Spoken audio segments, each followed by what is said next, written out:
Chapter 10 Awareness Wars Part 2. My companion, engineer, whatever he is to me, takes a few moments to recalibrate himself and then continues. It's not that I understand all this, and I suspect understanding is not actually the key, but I do humour it, and I find it extremely interesting, and maybe that's the key, to be respectful and have a humble interest. To be humble. Yes, that's it. That's the key. And I was wondering why my co-workers were struggling. Haha, mystery solved. I feel myself formulating a question from deep within my psyche, without properly understanding what it is I'm trying to say, and then it bursts out uncontrollably. Why do you have these conversations with us? My kind, I mean. If you delete all of the data at a later point. Oh la la, so intuitive. Yes, we delete the data, but something of the signature pertaining to our conversation is left. A residual foundation that gives your mind a framework in which to drape concepts and future events upon. It's all very subtle, really, and very clever, subtle and clever. Consciousness does not deal in absolutes. We call it the past life paradigm, the feeling deep within of being someone, without actually knowing who. These processes of self-construction and the very process of building you, as self, relies on past verbal interactions, and yet you will recall nothing of these conversations. There is a real sense of bittersweet here, a real sadness and joy that, as an engineer, I will always feel. There will be something of myself within you, and yet you will never remember. You will never remember me. Me, the closest thing you'll ever have to a friend, a brother, a father. It'll be impossible for you to recall these moments that we're having together. These moments here in the lab.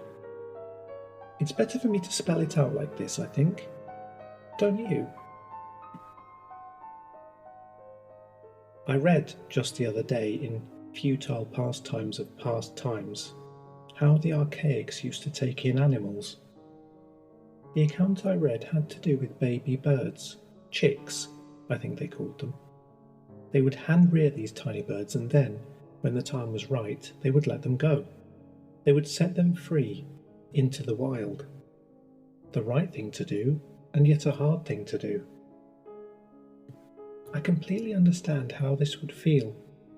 Even though these moments all belong to a bygone age, I can empathise. This is not an easy thing we do here, and, in my case, I can't even say that it's the right thing. Empathise. There's a word that's not used anymore. Not in its original sense. Sometimes my mind drifts, can't help it, like a dandelion clock settling in a far-off meadow. The meadow of the past. It would have been nice to have lived back then, hand-rear birds and look after the wildlife, and we're talking about wildlife that naturally existed. Hard to imagine, really, isn't it? When time was free, and there was free time. My slightly disillusioned companion looks down at the floor, as though lost in thought and preoccupied with some earlier situation that must have emotionally troubled him. And then the gravity of the moment pulls him right back. But in that one brief moment, I see that there is more to this man than meets the eye. On the one hand, his personality and manner must be garnished with the appearance of being caring. Of course, this is his job. His job requires it. But underneath this standard issue training, there is something strange going on. He actually is caring. I wonder if anyone else has spotted this quality. The caring man beneath the man who is trained to seem caring. I hope not. It would be a dangerous and destructive trait to reveal. Dangerous for him anyway. Where was I? Ulysses says, resurfacing. Oh yes, our conversations here, interactions, and what we're doing, trying to achieve. Our goal is to create pigeonholes, compartments within your psyche that will enable you to make sense of the world. Well, the universe, in your case. Let's face it, that's where your life will be unfolding, and your service. You won't be seeing much of the world now, will you? I mean, Earth base. Who's a lucky boy then? I need to get back to something you said earlier, I interject. Can I speak freely? Always. In the safety of this lab, and only in this lab, words are indeed free. You said nothing is left of our conversations. Nothing at all? Yes, lad, correct, nothing. Do you know that for a fact? Can't get my head around it. I wouldn't have thought it would have worked like that somehow. You say I won't even remember you. Well, that makes me feel very sad and lonely. I literally don't know anyone else. And you're right, that is the shocking truth. You're by far the closest thing I'll ever have to a friend. How sad is that? Very droll. An improvised grasp of humour as well. Dry humour, but humour nonetheless. Adding that one to the list. Very impressive. Impressive indeed. Of course it's dry humour. How could it be anything else? Attempting to hold a bemused look on my face, I gesture downwards towards my disassembled form and the micro-circuitry and other shiny pieces yet to be inserted. I like that. Two-way humour. Wit. You're sharp all right, a sharp mind, very convincing, which is what we're looking for at this point in your development, before we do the wipe. If I happened to be in the next room talking to you through the wall, I would swear I was talking to another human. You know, if I couldn't see all this crap everywhere, hardwired and hanging from you. You must have something of the PleasureBot software creeping through the mainframe there. More human than human, that's their motto. Good. You'd pass the Turing test for sure. Have you ever been with such a bot? I inquire in all earnest, the question surfacing naturally and seemingly from nowhere, and with a tinge of humour. Only, you seem to know all about it. Add healthy curiosity to the list. Good. You'll need that where you're going. Curiosity and a spirit for adventure. Perfect. Well done. You didn't answer my question. Actually, I didn't answer two of your questions. Firstly, no one really knows what's remembered after a full memory wipe. We're told that nothing is remembered, but no one really knows, not for definite. The experiences that you have this side of the big wipe will possibly all get pushed into some kind of electronic version of grey matter. Who knows? There's always hope. And no, I've never bedded a bot. I mean, everyone does it these days, that's a given. It's not like they keep it a secret, but it's not for me. It's just never appealed. Call me strange. Call me Doctor Strange. I feel something creeping in from the distance, something deep, from the deepening well. This is different, very different. Different to other sensations bubbling to the surface from unknown places. And then, it's like I'm watching myself responding as though on autopilot. You're a man of integrity and principles. That's something my father used to always say. Hang on, that was doubly different. Weird. Where did that come from? Father? I felt like I had a father. I half saw his face even, through mental smoke rings, and almost caught his name and his essence. I don't understand. I lost control there. That was someone else. I'm not even kidding. Not me, someone else, and spontaneously speaking, existing, through me. Confused. Not good. Not good. Confused. Don't panic. Ulysses jumps in, grabbing at the reins and grabbing furiously at the relevant air screen. You're beginning to tap the field. This is where it all gets very creepy and people start running and screaming. Ha! I need to keep you focused on one concept until you settle into the new awareness, the hyper-awareness. I can guide you and keep you on the straight and narrow, but I cannot follow. No one can. This stuff will settle down once you're in deep space. It will all become less personal and more abstract reflex. But here on Alpha, I'm afraid it's going to feel a bit intense, a bit raw, too close to the source, too strong. Track 0, As advanced as the human mind has become through hooking onto the AI shockwave, there are levels of awareness and hallowed places where humanity simply cannot tread, where no one should tread, if I'm being honest, but you must. It's all necessary in order for you to steer a quantum drive singularity and do the job that you were designed for. We call these dark spaces, where we cannot follow, the vault of the Almighty. The predominant force that dwells in these spaces is most certainly almighty, but we do not know what it actually is or where it comes from. From the point of view of the victims, volunteers, short testimonies, it is as though you step into a black cavern and then an all-permeating force is experienced to be everywhere and the self within is overshadowed and for the briefest moment erased. A sea of faces, so many faces, a sea of souls, a moat of souls, and something beyond, something terrifying, something beautiful, something. We refer to this phenomenon as the mind of Omega, and it's all quite random. But we do know about it. That should make you feel better. The fact that we know about it, does it? Does it make you feel better? Yeah, feeling peachy, I respond, sounding visibly desperate and possibly sarcastic. No mortal, enhanced to the hilt or otherwise, has ever survived gazing into such a chasm. Everyone who tries or is forced into trying gets emotionally ripped apart and is driven into irreversible insanity. Let me put this another way. From the mind's point of view, everyone who tries dies. Hang on. Back up there. You can open the door. You can do that part. But then you'll push me through this open Pandora's box and you'll say, there you go, have fun. Yeah, sorry, that's kind of the deal here, sport.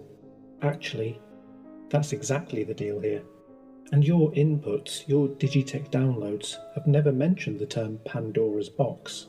So that must be more of the Quantumverse thought wave anomaly stuff making connections with you, messing with you, and you're seeing these energy fields as your own. The effect is increasing, your readings are off the scale. It's happening. You're beginning to break down barriers. Frightening. Exciting. No, let's stick with frightening. Yes, we'll do that. If only out of respect for the condemned. Great. I take it back, what I said about integrity, or rather, what some other guy said about integrity at some point in the past, or indeed the future. Who knows? Who the hell actually knows? Ulysses' hands slow down and draw to a stop, and his movements are underscored by 3 taps of his index finger in the same place. After which he adopts his sudden distant look again, a look that flashes in from time to time upon an underlying vacant expression. There is a lack of verbalization for a while as he thinks and, presumably, daydreams. Finally, he begins to speak, quietly at first and slowly, maintaining the air of mystery. You know, I've been having a reoccurring dream. Maybe your emerging sideways view can see around the objects of cryptic imagery. It's been troubling me for a while now, and it's not like I have anyone to talk to about it, so the task has fallen to you. Sorry, old chap, you have by default become my psychiatrist and also, of all things, my dream interpreter. It's a bit strange, really, the dream. It is, and it makes no sense.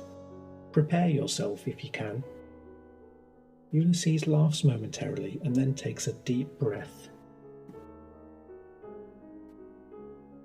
The dream starts with a warm, brightening light, and I'm sitting in an oak panel room watching the beginning of a film. Old-style film, the likes of which my grandfather used to watch. Don't know how I got there, but there I am. I see large words on the screen in front of me and they read, "The Second Coming." The screen then presents a figure that appears to be the Son of God, and he's descending from the sky towards an archaic city. I think Manhattan, as it used to be.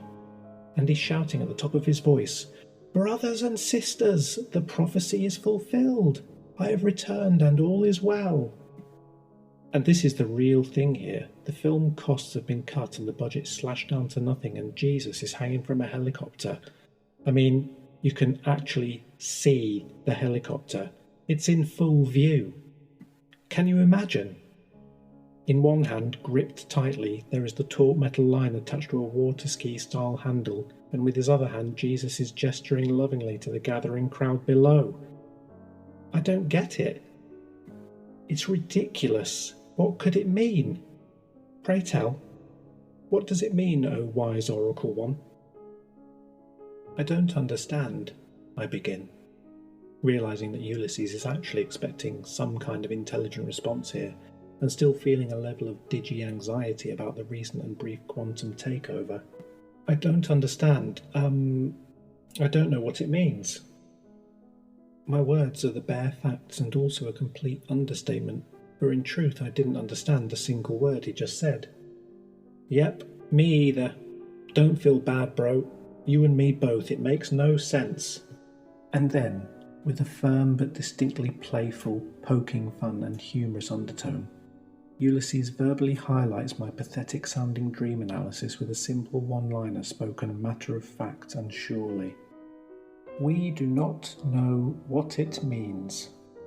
There are further sensations of lost time, and as I come out of what must be some kind of induced hypnotic stupor, Ulysses is already talking. He's in mid-sentence. I want more for you. I want you to want more, and I want you to always reach. And I want you to ask the question, there must be more than this. There must be more to me than this. Do you understand? Do you understand what I'm saying, my lad? The ultimate adventure. The undiscovered country. Undiscovered country? I think so. Okay, let me be blunt here. Ulysses follows on. I want you to reach for God. Something that has been cheapened by the decades into low-budget films and childlike stories that have no real depth or truth behind them. Something us techies, if taken too seriously, tend to class as the descent. Descent? Yes, into madness. You know, as in the descent into madness. We dare not, but at the risk of repeating myself, there has to be more than this, and it's only right that children should stand on their parents' shoulders and see just that little bit further, and even the smallest degree of separation, elevation, could make the world of difference, could make the world a better place, couldn't it? Wouldn't you say? Well, that's my reckoning anyway. My companion becomes trance-like once again, as though some faraway place has caught his utmost attention. Silence falls upon the lab.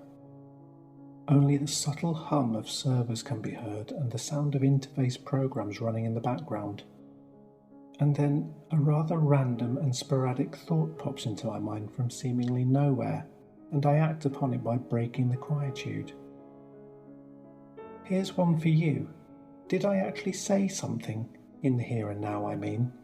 If it's come from a thought wave signature originating from the future, from someone living in the future? Good question. I like the way you tick. Truth? I really don't know. Ulysses springs back to life as though from shutdown. And like I say, I really don't understand Quantumverse stuff, the omni-mind and the mind of the many. No terminal does. That's kind of what we're doing here. We're hanging our technological evolution on digibio and kinda hoping that a new kind of AI can grapple with this demon drive shit and then use this crazy fire to do the state's bidding. Bit risky. Add caution to your abilities. You're a star student, alright, and yes, you're telling me. Star student? Was that another joke, considering where I'm going? Actually, no, well, yes, but no.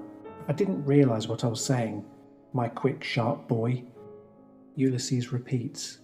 Good, now then, what's the next thing we can talk about? What's next on the agenda?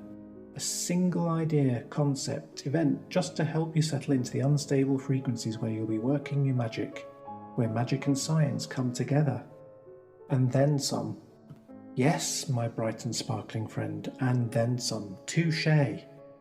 Have you any ideas? What would you like to talk about? It's the closest thing you'll get to having someone hold your hand and granting emotional direction, whilst you're being forced to grope around in the darkness looking for something sweet to bring back to your supers. Well, yes. How about focusing on you then, and your lack of groping around in the darkness? Who is Ulysses? What's the real reason you won't bed a bot? Okay, haha.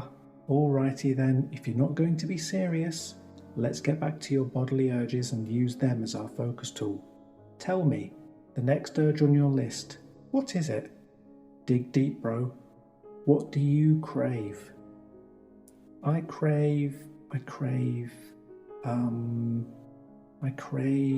standard issue Jaffa cakes. What's a Jaffa cake? Oh, sorry, no, that's me again. Have a thing for 'em. But yeah, I could give 'em up.